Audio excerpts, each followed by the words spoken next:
Minnesota's 26-game improvement from 2016 to 2017 was driven largely by massive improvements in run prevention. The Twins allowed 101 fewer this year, and better pitching wasn't really the differentiator. In fact, the team's FIP fielding independent pitching actually went up, from 4.57 to 4.72. The strikeout rates, walk rates, home run rates, they were all mostly static from one season to the next. What changed? The rate at which balls in play were converted into outs. Image courtesy of Brad Penner, USA Today. In 2016, the Twins ranked 29th out of 30 MLB teams in defensive efficiency rating. In 2017 they rocketed up to 12th. That's a remarkable jump. Sure, the pitching staff played a role in shaving off 11% of the runs allowed total from 2016, but not a very big role. As mentioned above, the K, BB, and HR rates didn't really change. Per Fangraphs, the batted ball profiles, grounder and fly ball rates, ratio of soft medium hard contact, also remained virtually identical. The Twins hired a new pitching coach last week, and hopefully they'll target some impact arms this offseason. But what's truly essential is supporting those new and returning hurlers with the best defense possible. Fortunately, this roster already has a top-tier starting alignment locked in. The Twins can bring back all the starters from what was a terrific unit this year, arguably above average at all but one or two spots. Byron Buxton is, of course, the central figure here. He was probably the most valuable defensive player in the game this year, and as long as he stays healthy at age 24 that should remain true. Those who pre-ordered the off-season handbook received a special perk this weekend, when we sent out Parker Hageman's feature on Buxton's impact. You can get that, and another early preview coming later this week, by getting your pre-order in now. Flanked by Eddie Rosario and Max Kepler, Buxton can lead the game's best defensive outfield. Jason Castro is a quality backstop. The right side of the infield shapes up nicely with Brian Dozier and Joe Mauer. Really, the only question marks are at shortstop and third base, but Paul Molitor can help himself by rotating Jorge Polanco and Miguel Sano through the DH spot frequently while plugging in Ehire Adrianza and Eduardo Escobar. Unless the Twins shake things up with a big trade, we already know how the starting nine will align in the field, more or less.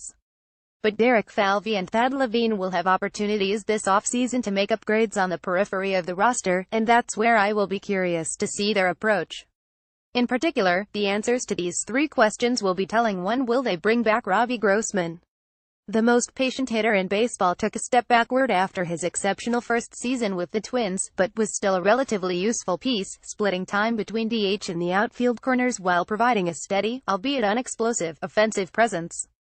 Grossman's on-base skills fit nicely in a power-packed lineup, but it wouldn't be hard to find another fourth outfielder who can match his .74 one-ups, and upgrading his glove would be easy. When he's in the outfield, Grossman is a rare defensive liability for the Twins, lacking the range to track down anything outside his immediate vicinity. Rosario and Kepler are lined up to man the outfield corners, and both have proven vulnerable to left-handed pitching, especially Kepler, so it'd make sense to replace Grossman with a right-hand hitter who plays good defense. In the off-season handbook, you'll find a few names fitting that description. Then again, the arbitration-eligible Grossman will only cost around $2 million to bring back, and his .361 OBP ranked second on the team behind Mauer. 2. Do they trust Mitch Garver behind the plate?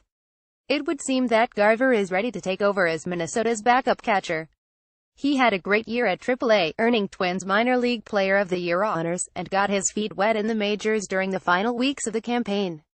But do they trust his defense enough? Go with him as Jason Castro's standalone backup? This much is not clear. Molitor didn't seemed to have a ton of faith in Garver behind the plate, giving him only 4 starts there and none after September 4th. Will the Twins bring back Chris Jimenez, or seek another glove-first option as Castro's caddy? If they do, what does that mean for Garver's future here? He turns 27 in January. 3. Did Ehire Adrianza show enough to get another shot? The Twins claimed Adrianza off waivers ahead of spring camp mainly because of his defensive rep. He played shortstop and he played it well at WASNT. Clear Minnesota had a player with that capability on the roster. He ended up playing all over the field and accruing a career-high 186 PA this season. Like Grossman, Adrianza is eligible for his first turn at arbitration this offseason, and won't be expensive to retain, maybe around $1 million. The Twins need a strong defender they can use frequently on the left side of the infield.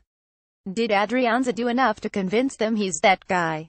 His defensive metrics were good, though not as strong as they have been in the past. To my eye, he was a bit sloppy at times and not quite the specialist that his reputation suggested.